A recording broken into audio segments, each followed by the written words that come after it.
Hey guys, welcome back to my YouTube channel. If you're new here, my name is Alera. I film about lifestyle, self-growth, and my experiences. And yes, I'm extra hyper and excited today, and that's because today is actually my induction. Anyways, well, you might be wondering why it's my induction and I'm here filming. That's because I'm not attending. Abba guys, I graduated 2019 and they're fixing induction almost 2 years after graduation. Like, if you were me, would you go? This induction stuff was actually supposed to be, it was previously scheduled for March of 2020, but then lockdown came and spoiled our plans. But little did we know that they were going to reschedule it for exactly 1 year later. I was actually planning on wearing the dress that I was supposed to wear last year if my induction had held. I wanted to wear it to film this video, but at the dime minute I was like, this dress is white. And I think that's what I want to wear on Sunday, so no. So I decided to go for this shirt instead. If you knew me when I was in school, then you definitely know this shirt. Lots of memories here, guys.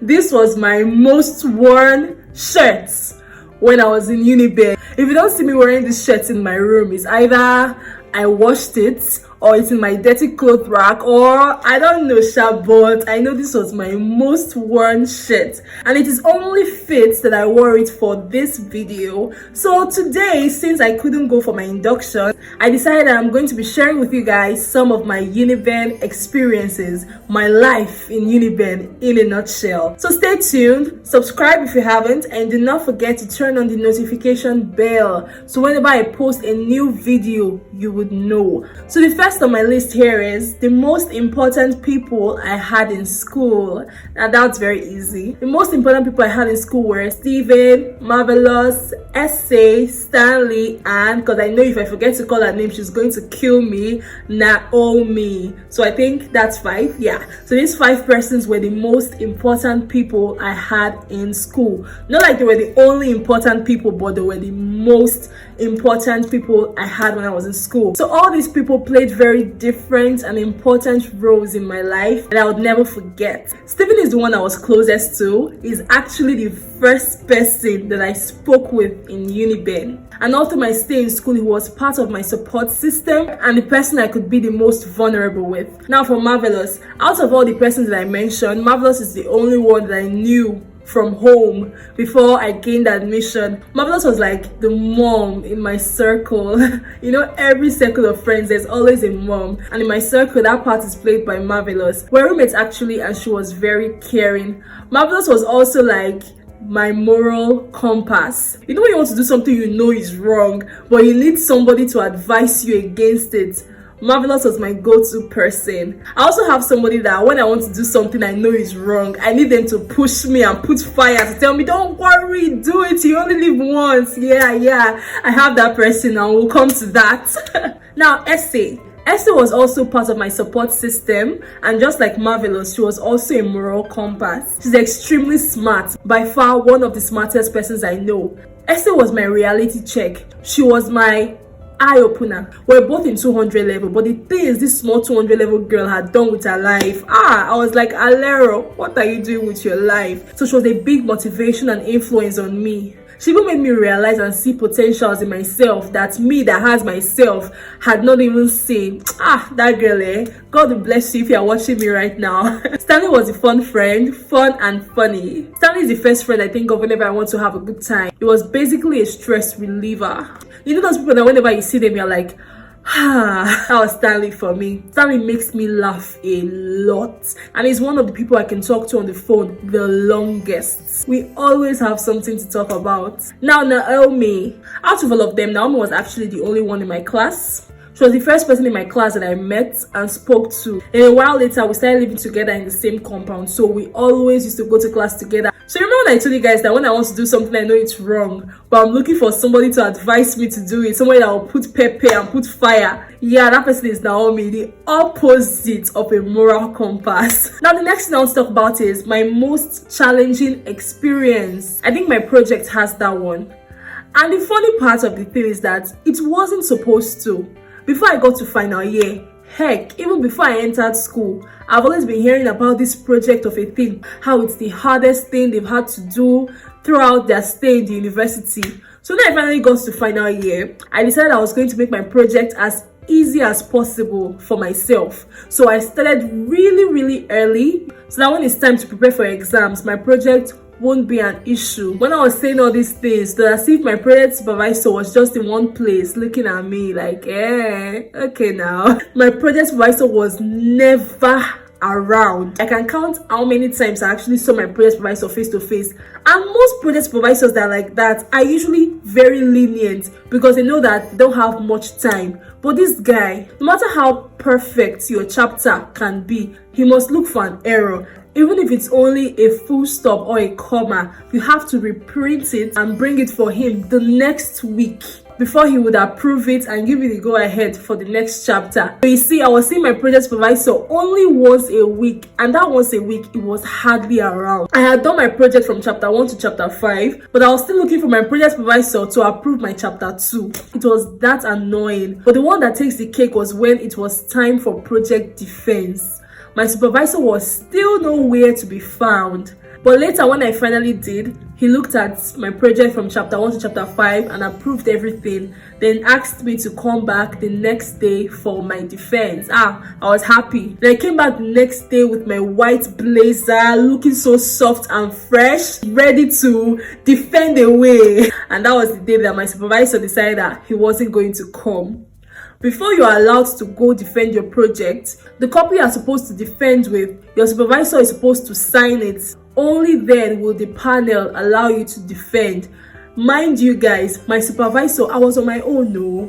My supervisor asked me to come back that day to defend my project, but he did not come. I called this guy. My phone almost went off because I kept calling this man and he didn't pick my call.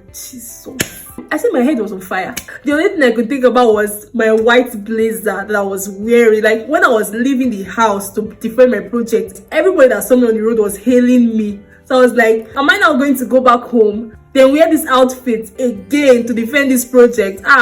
No now. Because that blazer, I bought it before school resumed with the mind that when it's time to defend my project, this is what I'll be wearing. And it was white. I had been under the sun for hours. When I got to school, it was just 8 a.m. 3 p.m. My supervisor was no show. So I kept asking myself, what can I do? And that was when my HOD came to mind. Because prior to that, some of my project colleagues had gone to report to my HOD concerning my project supervisor's behavior. So my HOD at least had that knowledge. So I just went to my HOD's office and told him that, sir, my project supervisor scheduled today for my defense and now he's nowhere to be found and I need his signature on my project. He didn't even ask any further questions. He just assigned me to someone else in his office and told me that if your supervisor complains about this, tell him order from the HOD. I was like, yes sir! And that was how I was able to defend my project that day. Next one here is most annoying experience. That has to be water.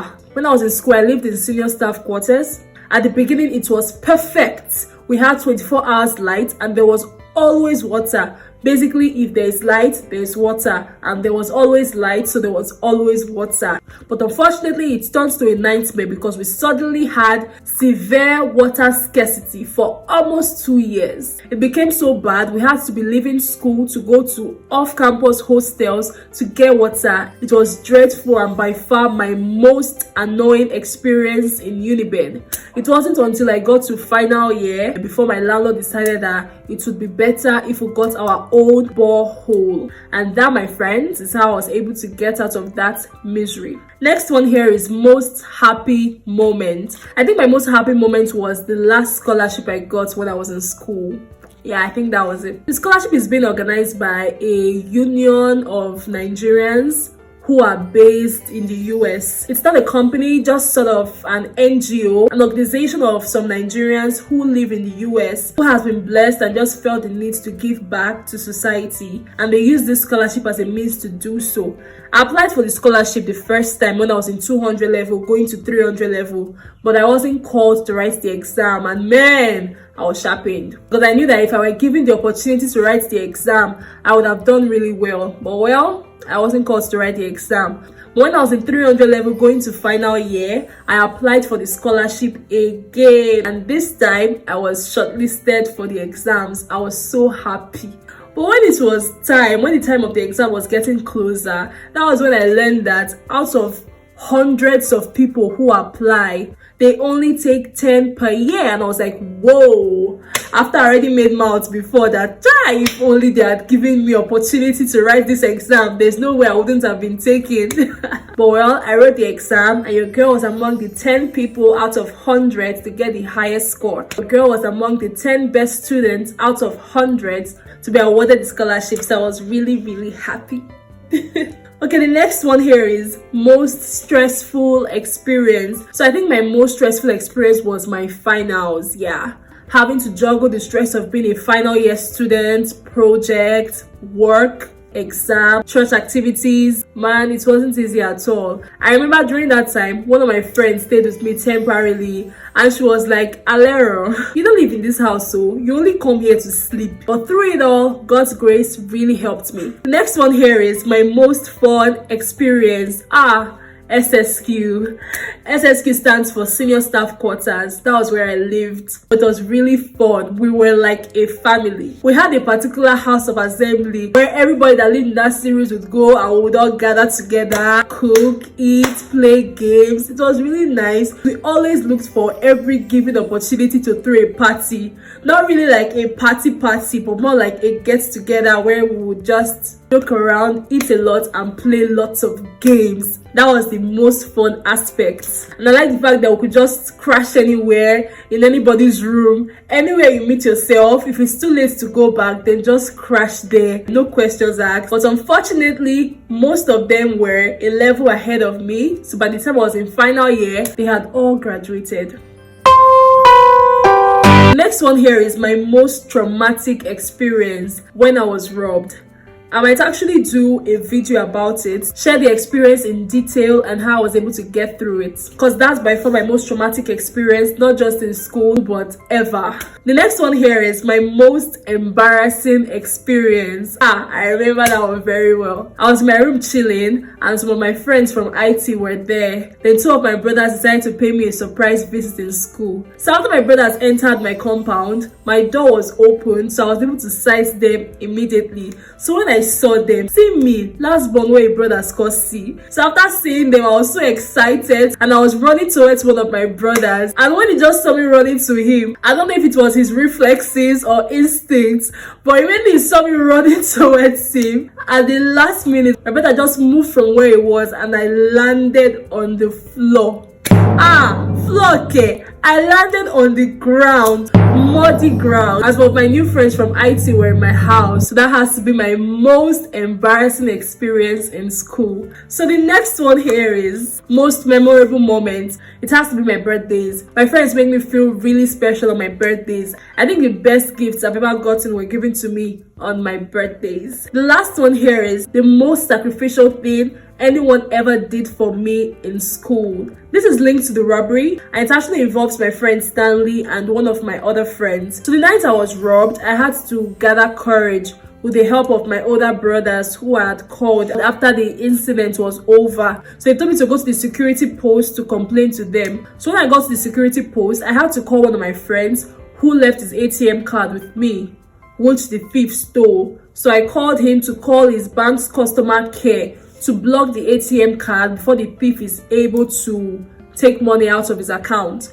So after I told him, he was like, wait, you were robbed? Guys, it sounded so casual. That's how I usually am when I'm overwhelmed and I have no control of myself. So the call ended, and about 30 minutes later, we heard people banging on the gate. My friend was robbed, oh! My friend was robbed, oh! And when the security guys opened the gate, it was my friend Stanley and this other friend who came all the way from a custodian off campus to see me. If you are in Uniben, then you would understand why this is the most sacrificial thing anyone could have done for me, because a custodian is the most feared place in Uniben. That's where all the things happen. And these my friends who came, it's not as though they lived at the outskirts of a custodian. They lived inside a custodian, and it takes at least 30 minutes to get to campus from their hostel if you walk really fast. to tell you how far their hostels really were. So for someone to overlook all of these things and is still able to gather the courage amidst all of the happenings in a custody to come see you, it is not something you should ever forget. So that's by far the most sacrificial thing anyone ever did for me. When they came, the security people were even surprised. They were like, were you guys not scared? Why would you leave a custody by past 3 to come to campus? Are you not aware of how dangerous that is? And they're like, sir, we had no choice. Our friend had just informed us that she was robbed, and knowing that she's alone, we had to come. And their coming really helped me, because I have no idea how I would have been able to survive the remaining parts of the night if they had not come. So again and again, that is by far the most sacrificial thing anyone has ever done for me. And with that, I have come to the end of this video. Thank you guys so much for watching. If you enjoyed this video, please give it a big thumbs up, and you can follow me on Instagram. My Instagram handle is aleratoya. Before you go, don't forget to subscribe and hit the notification bell, so whenever I post a new video, you would be the first to know. Bye guys.